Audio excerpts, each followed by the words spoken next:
ठीक है कि नहीं। अब कुदरत ने फिर उस बात पे आते हैं वापस, जब आपको बनाया या एक डिवाइस को बनाया तो ये डिवाइस कैसे चलेगी, उसको चलाने के लिए वो फूड भी बनाया उन्होंने। समझिए आप कि इसको किस किस, अब जैसे हार्ट है, हार्ट के पोषण के लिए कौन कौन से माइक्रोन्यूट्रिएंट एलिमेंट चाहिए, वो एलिमेंट किस वेजिटेबल में मिलेंगे, वो किस सीजन में आप खाओगे, ये ऊपर से पहले से तय है। ये आपको दिमाग लगाने की जरूरत नहीं है कि अमरूद ठंडी में खाना चाहिए, क्योंकि वो पैदा ही ठंडी में होता है। सिस्टम ही, प्रोग्रामिंग ही ऐसी की गई है पूरे संसार की व्यवस्था की, कि आप ये बात समझें या ना समझें, कुदरत अपने आप आपको उस सीजन में वही चीज़ देगी जो सीजन में आपको सूट करती है। आप ठंडी के समय में जब आप खाते हो तो बेसिकली क्या होता है, उसके अंदर बहुत सारा स्टार्च, प्रोटीन, विटामिन्स और विटामिन 12, B12 बहुत सारी चीज़ें होती हैं, सी होता है, और उसके अंदर जो बीज होते हैं वो बीज बेसिकली आप ठंडी में ही डाइजेस्ट कर सकते हो, गर्मी के समय में नहीं कर सकते हो। इसलिए वो फूड इसलिए ठंडी में ही बनाया गया। तो हर चीज़ का एक अपना ऋतु होती है, ऋतु के हिसाब से फल बने, सब्जियां बनी, अनाज बने, सब कुछ बना। मक्के की रोटी हम साल भर नहीं खाते हैं, ठंडी में ही खाते हैं, मक्के की रोटी, सरसों का साग। तो वो सीज़न के हिसाब से आपकी संसार की ऋतु क्या चल रही है, टेम्परेचर क्या चल रहा, उसके अंदर क्या गुण है, वो गुण आपके अंदर जाएगा, वो डाइजेस्ट होगा, आपकी बॉडी को फीड होगा, अलग अलग एलिमेंट, अलग अलग फंक्शन चलेंगे आपकी बॉडी के। लेकिन हम क्या करते हैं, हर जगह अपना दिमाग लगा देते हैं।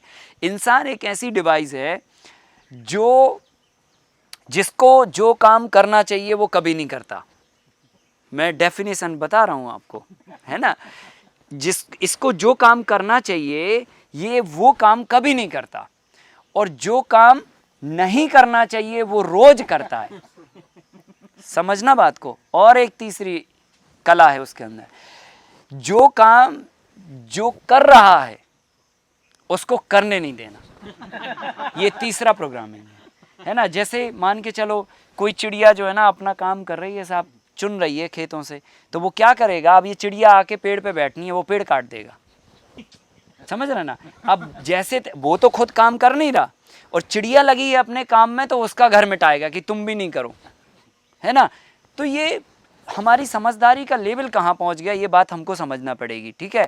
खैर ये एक थोड़ा अलग बात हो गई। तो मैं कह रहा था आपको कि कुदरत ने वो बीज ऑलरेडी पहले से बनाए जो आपकी बॉडी को सही फीड दे सकते हैं। समझना बात को। अब आपने क्या किया, उसमें हाइब्रिड बना दिया, एक एक वेराइटी को आपने 15-15 साल तक क्रॉस किया अलग अलग चीज़ों से। तो उसके अंदर जो ओरिजिनल गुण थे, जो ऊपर वाले ने प्रोग्राम की थी, वो प्रोग्राम का आपने मटिया पलीत कर दिया, और आपने सब्जी को अपने हिसाब से डिज़ाइन कर दिया। फंडामेंटल बेसिक उन्हीं का है, लेकिन थोड़ी आपने करेक्शन जहां कर सकते थे वहां आपने कर दी। तो क्या हुआ, सब्जी तो आपने बना ली साहब, लौकी तो इतनी कर ली, लेकिन अब लौकी पीने से अटैक कभी नहीं आ सकता था, अब लौकी पीने से अटैक आने लगा। ये फर्क हो गया, है ना। ये चीज हो गई। अब कोई भी हम, जैसे हमारे जो फूड थे, बेसिकली वो फूड खाने से हमारा डाइजेशन एकदम पहले से ही रिपेयर हुआ करता था, क्योंकि हमारी आंतें जो है ना, बेसिकली एक तरह का फाइबर है उसके अंदर, है ना। और उसमें जो बैक्टीरिया होते हैं, वो बैक्टीरिया उस फाइबर्स के अंदर बैठे रहते हैं, और कोई भी फूड आता है उसमें से वो चीज़ निकाल के बॉडी को पोषित करते हैं। अब क्या हो रहा है कि आप जो है ना ग्लूटेन युक्त चीज़ें खा रहे हो, क्योंकि आपने बहुत सारी चीज़ें कंटामिनेटेड कर दी, बहुत वो कर दिया, तो वो चीज़ जो है ना वहाँ पर फंक्शन ही नहीं हो पा रही है। तो क्या हो रहा है, जाके चीज़ें जमा हो रही, डाइजेस्ट ही नहीं हो पा रही। अब हम कब्जियत लेके घूम रहे हैं संसार में कि यार ये कब्जियत कोई दूर कर दे, तो टैबलेट खा रहे, कहीं डॉक्टर के यहाँ जा रहे। तो सिस्टम हमने ही बिगाड़ा हुआ है। तो हमें क्या करना, कुदरत ने जो चीज़ हमें दी थी उसको वैसे ही हमें पेट में डालना, ये नियम आपको होना चाहिए, ठीक है। तो हमने देसी बीजों पर काम करना चालू किया, क्योंकि देसी बीज ही हमारी ये ताकत को जनरेट कर सकते हैं। जब आप ऑर्गेनिक प्राकृतिक खेती से उगा हुआ अन्न और देसी बीजों का अन्न पेट में डालोगे तो आपको महाराणा प्रताप जैसी ताकत आएगी। और अगर हाइब्रिड और जीएमओ सीड्स डालोगे आप, और केमिकल भी डालोगे, तो फिर आपको आते ही वेंटिलेटर पे जाना पड़ेगा, जो अभी की जनरेशन जा रही है। हम ये देख रहे हैं, कोई कहानी नहीं है। शहरों में कितने बच्चे जो है ना आके ही उन्होंने कहा मशीन पे रखे हैं साहब, है ना। तो आते ही जो वेंटिलेटर पे पहुंच गया बंदा, वो भारत का भविष्य कैसे संभालेगा, वो खुद वेंटिलेटर पे है। तो कुल मिला के हमें इस बात की गंभीरता को समझना पड़ेगा। हमने अपनी सेहत को गिराया इसलिए है क्योंकि हमने हाइब्रिड सीड्स के इस्तेमाल किए हैं फूड के रूप में। हम इस हाइब्रिड से बाहर निकल के आए, आत्मनिर्भर बने। सरकार का भी लक्ष्य है किसान आत्मनिर्भर बने, हमारा पूरा देश आत्मनिर्भरता की तरफ आगे बढ़े। तो इसमें एक कड़ी ये है कि हम अपने देसी बीजों का प्रयोग करें, और इसके चलते हमने 9 साल हो गए, 9 साल से लगातार हम देसी बीजों पर काम कर रहे हैं, उनका जेनेटिकली प्योरीफिकेशन का काम कर रहे हैं, उनका शुद्धिकरण का काम कर रहे हैं, और लगभग अभी तक अपने पास 80+ वैरायटीज़ के सीड्स जमा हो चुके हैं बीज बैंक में, जो ऑलरेडी क्वालिफाई हो चुके हैं कि ये हर पैरामीटर पे बढ़िया परफॉर्मेंस देने वाले बीज हैं। तो वो बीज आप ट्राई कर सकते हो और उनके बीज आप स्वयं बना सकते हो। बीज बनाने की भी टेक्निक हम आपको 1 घंटे में, एक दिन एक टॉपिक होगा आपका, वो हम आपको बताएंगे कि कैसे हम अपने देसी बीजों को बनाएं और उनको कैसे रिस्टोर करें, कैसे उनको लगाएं, क्या विधि है, क्या गुण है, पूरा साइंटिफिक तरीके से। तो आपको समझ आएगा कि यार ये तो कितनी बड़ी इंडस्ट्री है। सोचो बीज हम कितने लाख करोड़ रुपए का खरीदते हैं, हर साल किसान को बीज खरीदना पड़ता है, और कई बार किसान को बीज भी गलत मिल जाते हैं।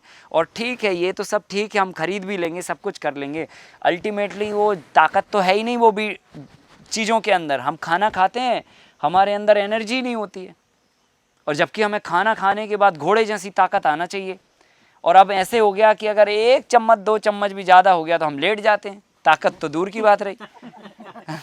ये हालत है हमारे फूड में, मतलब वो ताकत ही नहीं है जो फूड आपको खाने के बाद एकदम नीचे उतर जाए और एकदम ताकत दे दे। तो वो चीज़ हमें वापस लानी है, और वापस लाने के लिए हमें थोड़ा समझना भी पड़ेगा, कसरत करना पड़ेगी, चीज़ों में बदलाव करना पड़ेंगे, विरोधाभास झेलना पड़ेगा, सब कुछ करना पड़ेगा। लेकिन ये करना है, क्योंकि ये किया नहीं तो हमारा मानव जाति का अस्तित्व खतरे में है, और इसे कौन बचाएगा? मानव जाति का अस्तित्व मानव ही बचाएगा, कोई और नहीं बचाएगा कि सांप बिच्छू आके बचाने लगे। वो अपने अस्तित्व बचाने में लगे, आप अपना बचाओ भाई, सबको अपना अपना बचाना, ठीक है।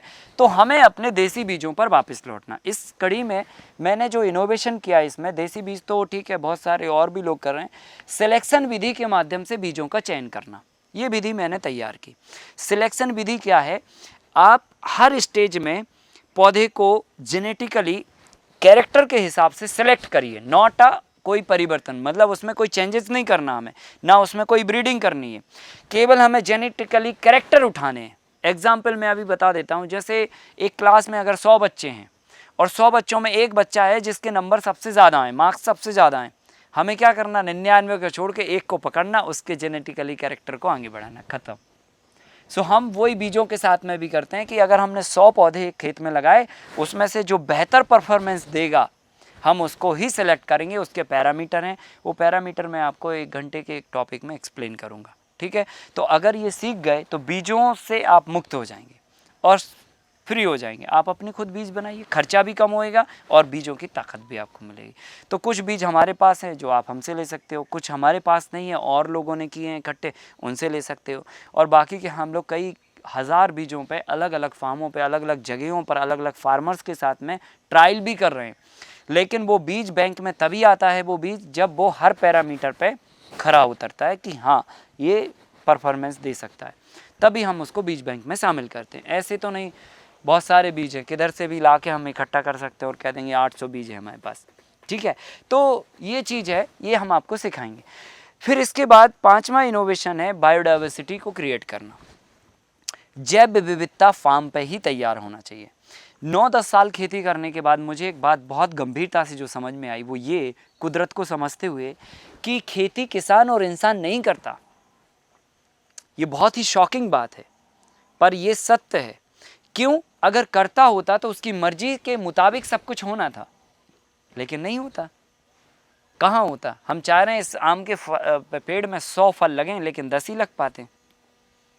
तो इसका मतलब ये कि ये आप नहीं लगा रहे हो फल, कोई और लगा रहा है। सही है कि नहीं? आप चाहते हैं कि हमारा जो है ना 20 बोरा की जगह 30 बोरा इस बार पैदा होना चाहिए, तो होना चाहिए। फिर आप प्रयास कर रहे हो तो होना चाहिए, लेकिन नहीं होता। जितना मिट्टी दे देती आप उतना लेके आ जाते हो।